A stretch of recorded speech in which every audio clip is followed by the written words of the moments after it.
Simões de Assis is honored to present a selection of works that are part of the so-called A Return to Painting in the Brazilian context in the 80s and 90s. As a whole, the works depict the expressionist trend of the time,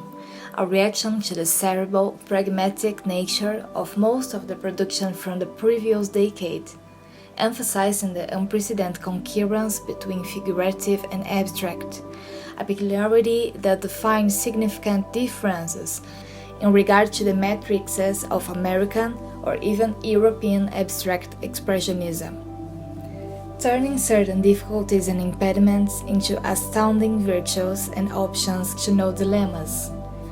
such as the very limitations of support or fully sedimented composition and chromatic schemes.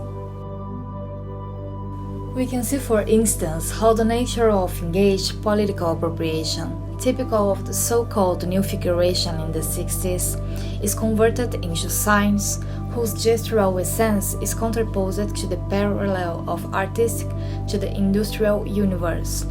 and is able to keep a more straightforward dialogue with cultural manifestations associated to the rich music pop scene of the time.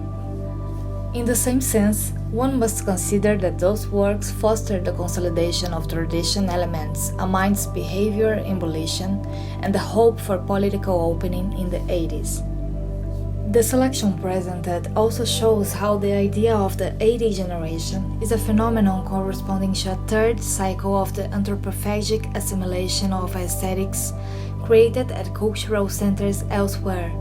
a critical absorption of the exogenous element, which many times inverts or subverts in Macunaíman fashion the values under commitment when art story was written.